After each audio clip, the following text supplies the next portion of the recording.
Pembantu dalam bayang-bayang. Sore itu, aroma kue jahe dan deterjen lembut menyambutku di rumah baru.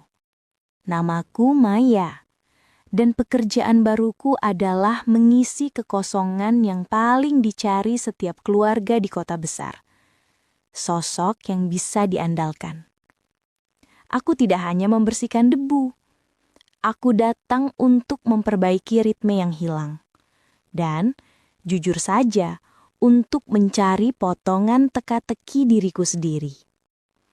Keluarga Bapak Aris dan Ibu Rina adalah gambaran sempurna keluarga papan atas. Harmonis, 2 anak yang cerdas, dan rumah yang hangat. Ibu Rina, seorang desainer interior yang sibuk, menyambutku dengan senyum lega. Mbak Maya, saya berterima kasih sekali. Saya sampai pusing rasanya membagi waktu antara pekerjaan, anak-anak, dan rumah. Sepertinya energi saya sudah habis di kantor. Katanya sambil menepuk pundakku, tatapan matanya yang sedikit lelah langsung membuatku merasa akrab. Awalnya aku datang hanya untuk bekerja. Tetapi entah kenapa, hati ini terasa tertarik luar biasa pada keluarga itu. Khususnya pada Ibu Rina. Ada guratan kesedihan tersembunyi di matanya. Kerutan di sudut bibirnya yang hanya muncul saat dia diam menatap jendela.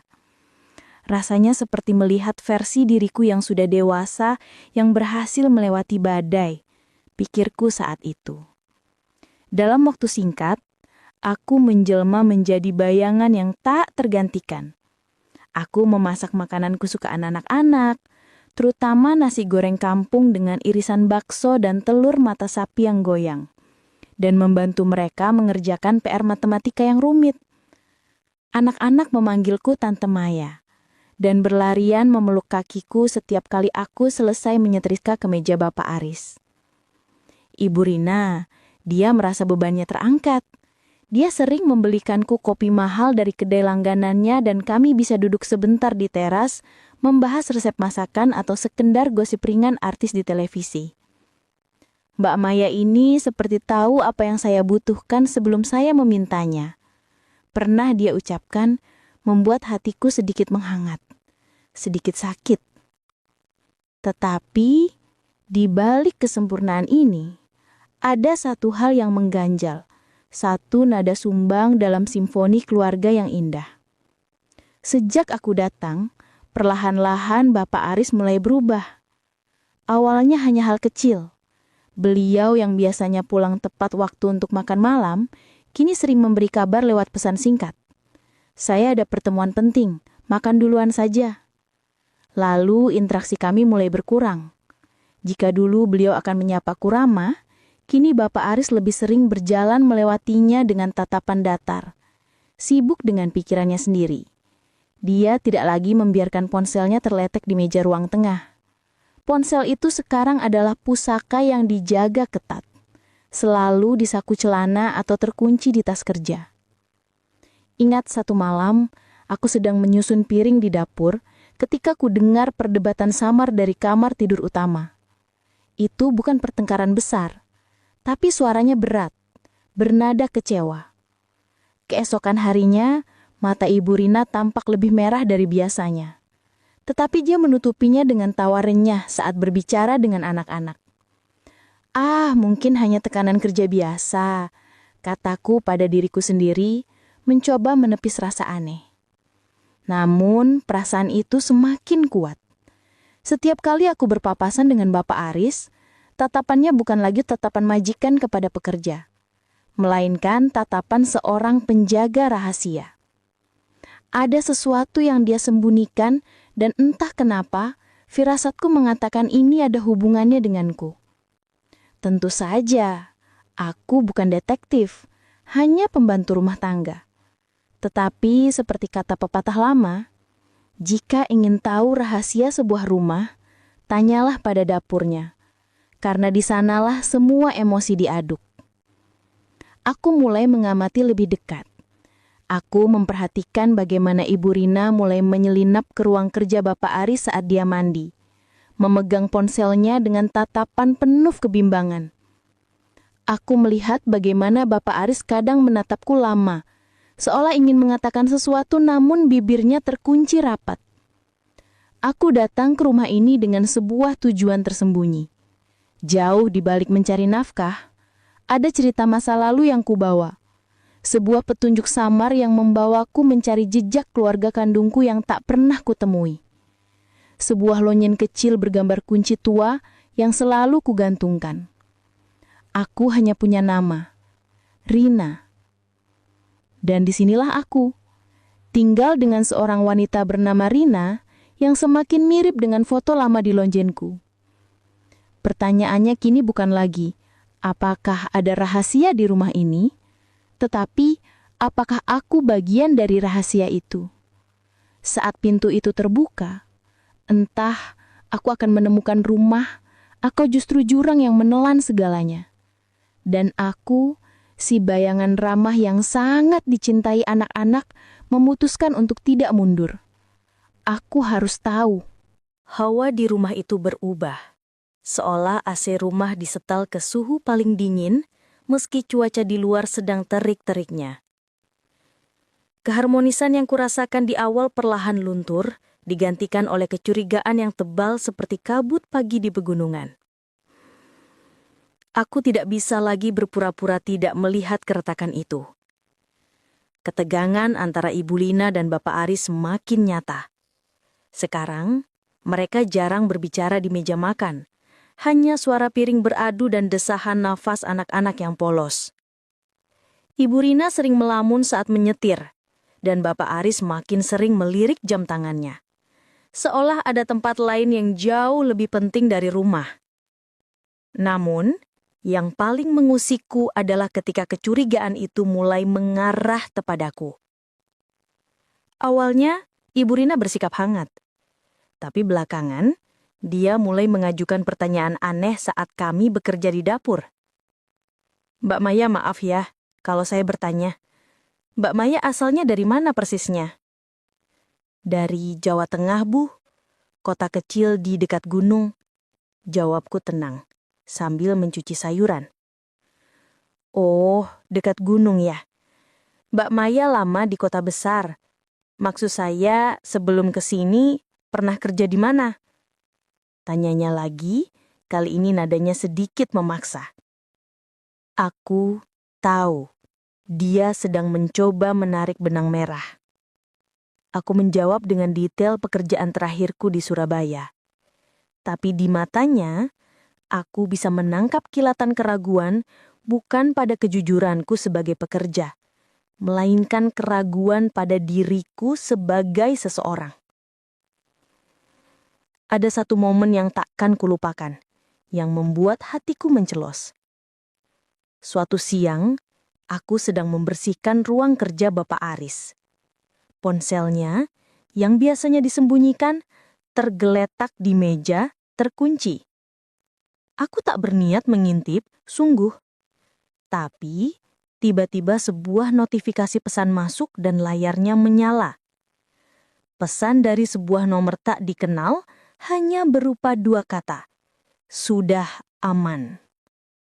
Saat aku mematung di ambang pintu, Bapak Aris muncul. Wajahnya pucat. Secepat kilat dia menyambar ponsel itu. Maya, sedang apa kamu di sini? Suaranya lebih keras dari biasanya. Ada nada panik dan marah yang tercampur. Maaf Pak, saya membersihkan debu di rak buku. Jawabku. Jantungku berdebar kencang. Dia hanya menatapku tajam, lama sekali. Tatapan itu seolah menuduhku telah mencuri rahasianya, padahal aku hanya melihat 2 kata itu. Lalu, dia mengucapkan sesuatu yang membuat darahku seolah berhenti mengalir. Saya minta kamu fokus pada pekerjaanmu saja. Jangan urusi urusan yang bukan bagianmu. Pesan itu jelas.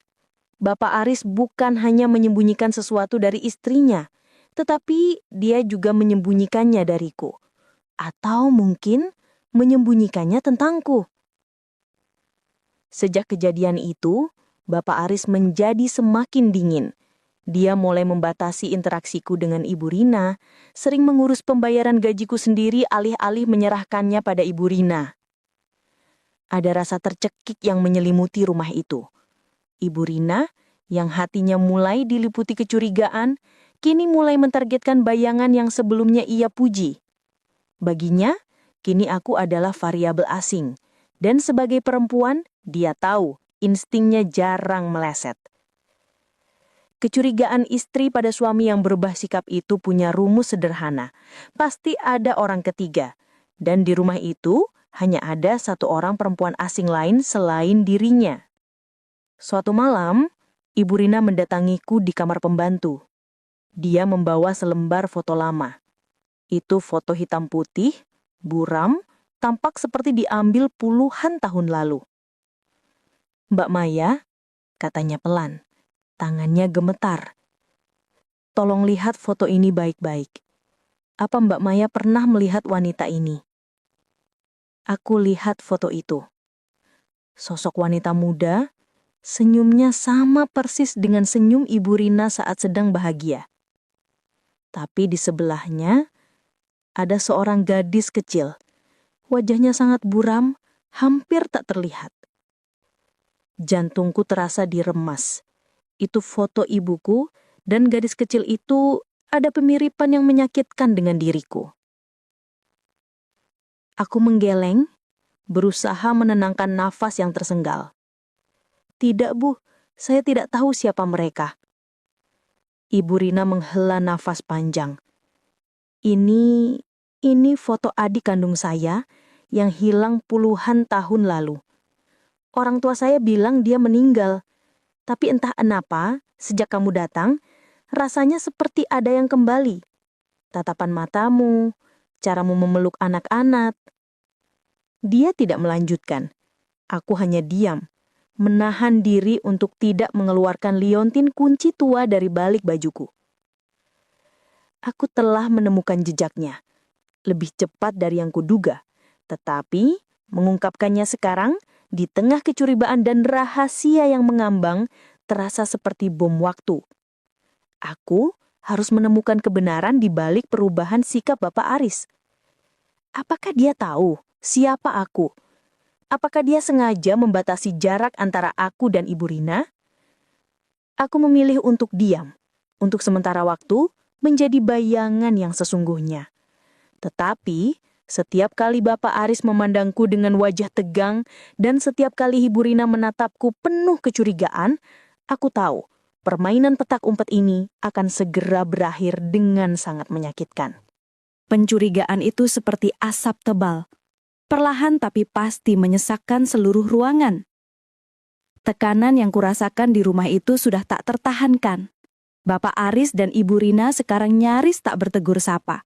Hanya berkomunikasi melalui bahasa tubuh yang dingin. Ibu Rina dalam puncaknya mulai melakukan apa yang dilakukan setiap istri yang hatinya hancur. Menyelidiki. Dia mulai mencari tahu detail perjalananku sebelumnya. Menelpon kenalan lamanya, bahkan diam-diam memeriksa lemari dan tas kerjaku. Setiap kali kami berpapasan, tatapannya bukan lagi curiga, melainkan menuduh. Baginya, aku sudah menjadi femme fatale versi sederhana, pembantu yang diam-diam merebut perhatian suaminya. "Mbak Maya," katanya suatu pagi, suaranya parau tapi tajam. "Saya tidak tahu apa yang Bapak Aris sembunyikan, tapi saya tahu satu hal. Setelah kamu datang, semua kekacauan ini dimulai." Aku hanya bisa terdiam. Bagaimana aku bisa menjelaskan bahwa kekacauan ini mungkin sudah dimulai puluhan tahun lalu? Jauh sebelum aku menginjakkan kaki di rumah ini. Bagaimana aku bisa bilang bahwa rahasia ini bukan tentang perselingkuhan, tapi tentang darah? Namun, aku tetap mencoba mencari bukti tentang masa laluku di rumah ini, terutama di ruang kerja Bapak Aris. Aku merasa dia menyimpan kuncinya, kunci yang bisa membuka rahasia liontin tuaku. Dan disinilah hal yang paling aneh terjadi. 3 hari yang lalu, saat aku sedang menyetrika, ku dengar Bapak Aris berbicara sangat pelan di telepon. di teras belakang. Tolong jangan lakukan sekarang, belum waktunya. Dia tidak boleh tahu. Kalau dia tahu, Rina akan hancur. Kalimatnya terputus. Lalu dia menyadari kehadiranku. Dan ekspresinya berubah menjadi marah yang sangat dalam. Dia langsung mematikan telepon. Wajahnya memerah. Aku tahu, rahasianya bukan tentang wanita lain. Itu tentang melindungi seseorang dari sebuah kebenaran. Tapi siapa? Ibu Rina atau aku? Malam itu setelah anak-anak tidur, aku membuat keputusan. Aku tidak bisa terus menjadi bayangan yang dicurigai. Aku harus mencari kejelasan. Dan satu-satunya cara adalah pergi sementara waktu. Memberi ruang agar Bapak Aris dan Ibu Rina menghadapi masalah mereka tanpa kehadiranku yang menjadi kambing hitam. Aku juga harus mencari tahu kebenaran di balik panggilan telepon itu. Tepat pukul 4 pagi, aku mengepak tas kecil, meninggalkan sepucuk surat sederhana untuk Ibu Rina. Isinya hanya permintaan maaf karena pergi mendadak dan janji akan kembali. Aku harus pergi demi mencari bukti yang kuat, bukti yang menghubungkanku dengan masa lalu Ibu Rina.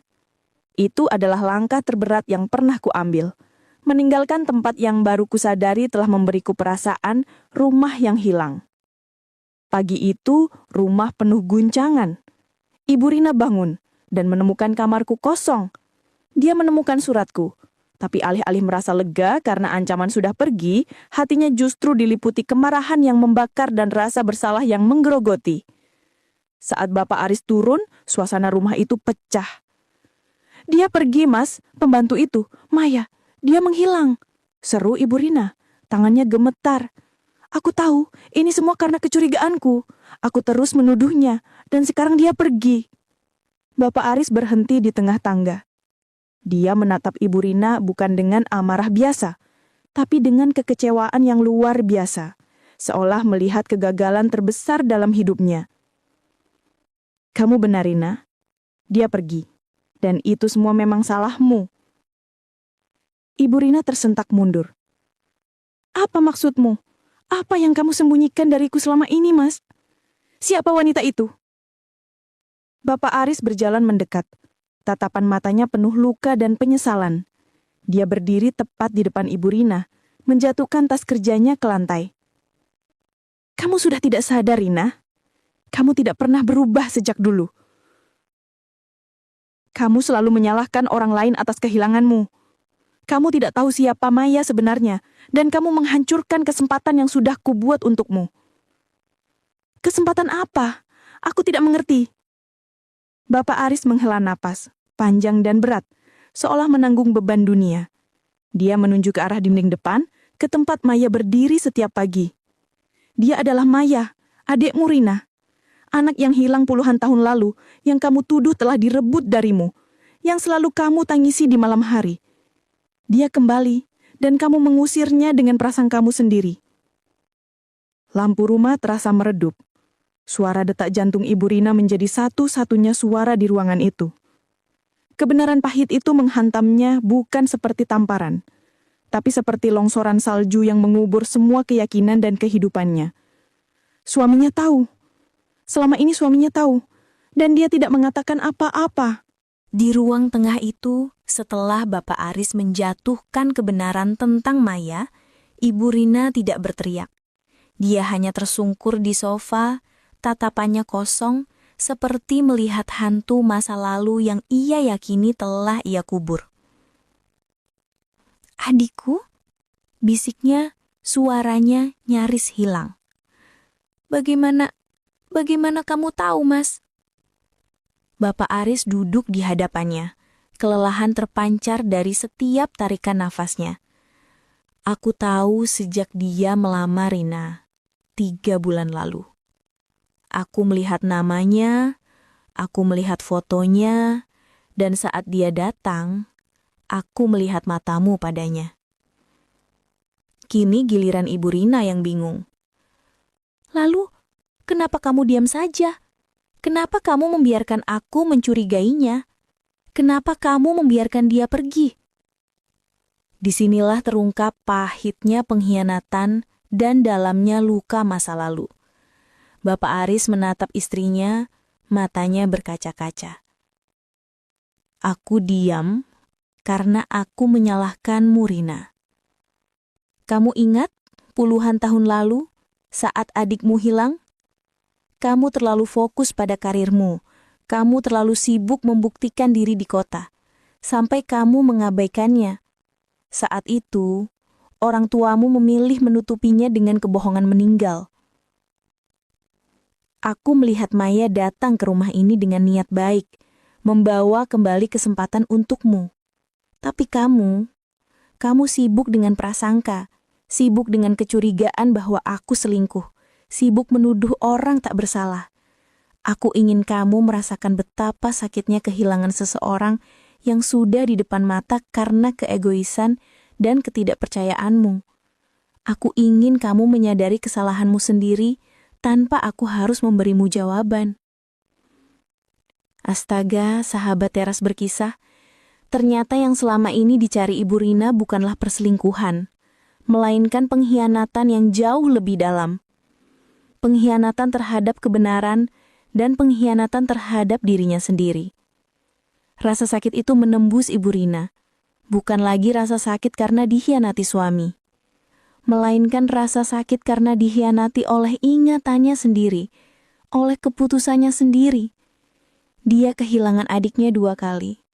Pertama karena diabaikan, kedua karena dituduh.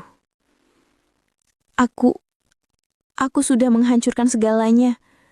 Tangis Ibu Rina memeluk erat liontin kunci tua yang ternyata tergeletak di meja, lupa dibawa Maya saat buru-buru pergi. Bapak Aris mengulurkan tangan, meraih tangan istrinya. Belum, Rina. Kita belum terlambat. Maya pergi mencari kebenaran yang lebih besar tentang dirinya. Dan dia membawa petunjuk. Kita harus mencarinya bersama. Kita harus menyembuhkan keluarga ini dengan satu cara.